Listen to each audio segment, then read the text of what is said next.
नमस्कार।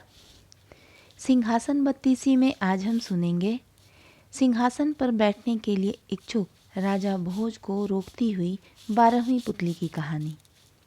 आइए सुनते हैं। राजा भोज ने जब पूर्ववत सिंहासन पर चढ़ने की उत्सुकता दिखलाई तब 12वीं पुतली बोली, हे राजन सुनिए। राजा विक्रमादित्य के राज्यकाल में उनके नगर में भद्रसेन नाम का कोई बनिया रहता था। उसके पास अपार संपत्ति थी, परंतु वह थोड़ा भी खर्च नहीं करता था। कुछ समय बाद वह मर गया। उसका बेटा पुरंदर अपने पिता के सर्वस्व को पाकर उसे मनमाने ढंग से खर्चने लगा। एक दिन पुरंदर के प्रिय मित्र धनद ने उससे कहा, हे पुरंदर, तुम वणिक के पुत्र होकर भी क्षत्रिय कुमार की तरह धन खर्च करते हो।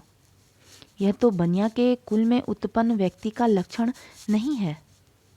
बनिया के बेटे को चाहिए कि किसी भी उपाय से संग्रह करे। उसे एक कौड़ी खर्च करने में भी हिचक होनी चाहिए। उपार्जित धन कभी किसी आपत्ति के समय पुरुष के उपयोग में आता है।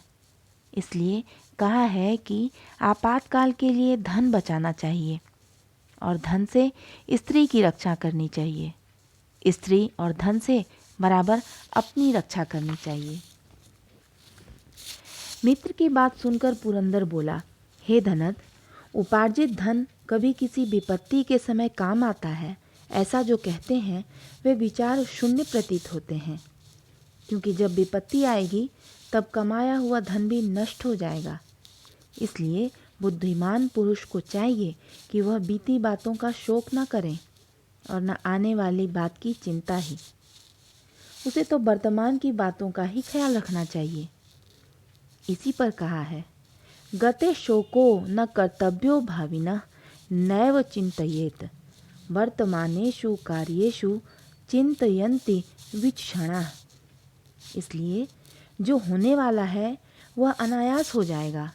जैसे नारियल के भीतर बाहर से पानी आने की संभावना न रहने पर भी पानी आ ही जाता है, इसी प्रकार जो जाने वाला है वह जाएगा ही।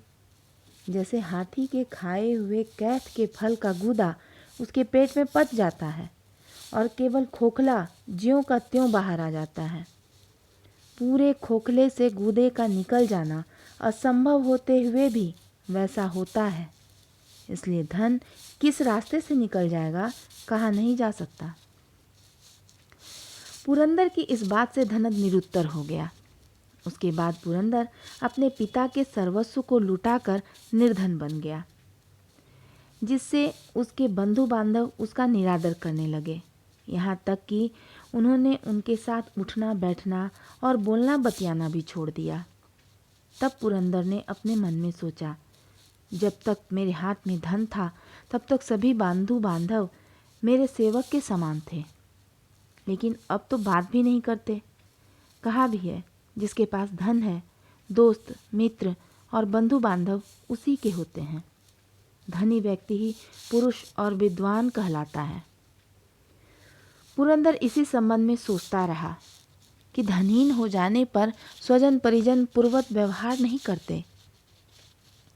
परिवार के लोग भी एक भाव से आश्रित होने के बावजूद धनहीनता की स्थिति में साथ छोड़ देते हैं।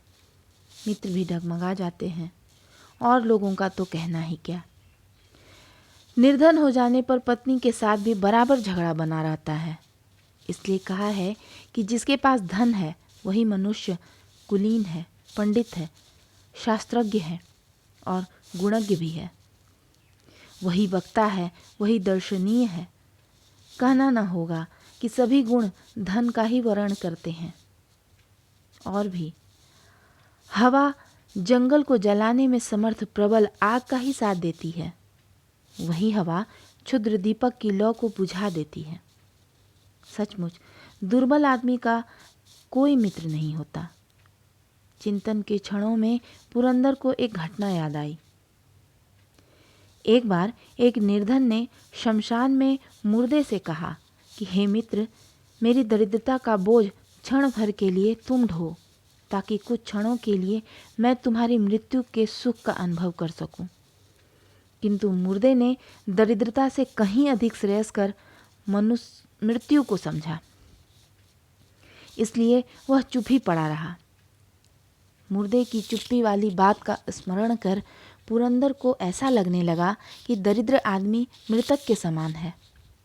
संतति विहीन दाम्पत्य भी निरर्थक ही है। इसी प्रकार कुपात्रों को दिया गया दान तथा दक्षिणा से रहित यज्ञ, ये दोनों निष्फल हैं। पुरंदर सोचता ही चला गया।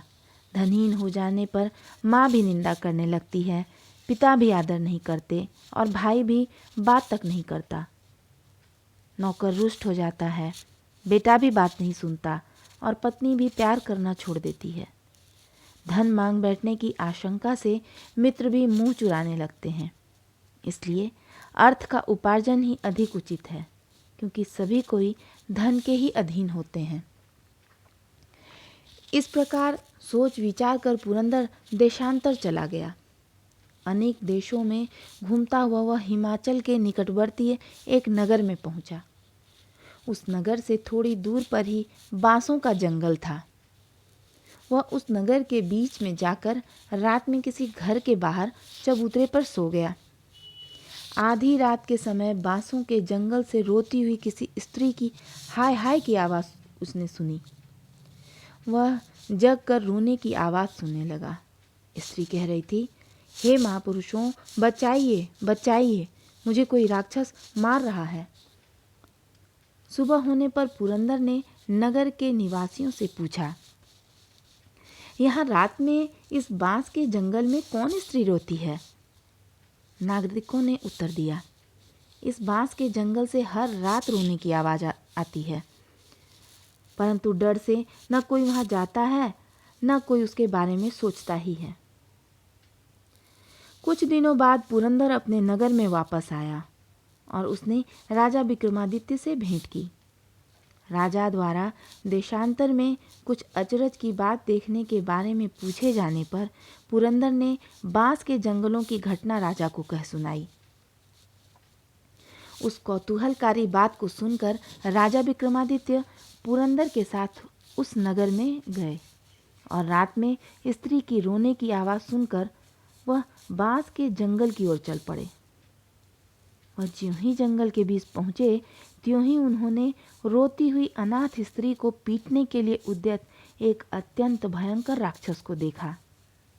राजा ने राक्षस को डपटते हुए कहा, अरे पापिष्ठ, इस अनाथ स्त्री को क्यों पीट रहे हो? राक्षस ने निर्लज्जता के साथ कहा, तुम्हें इससे क्या मतलब? तुम अपनी राह चले जाओ, नहीं तो व्यर्थ ही मेरे हाथों मारे जाओगे। राक्षस की ढिठाई भरी बात सुनकर राजा विक्रमादित्य क्रुद्ध हो उठे और उन्होंने उस पर तलवार से प्रहार किया।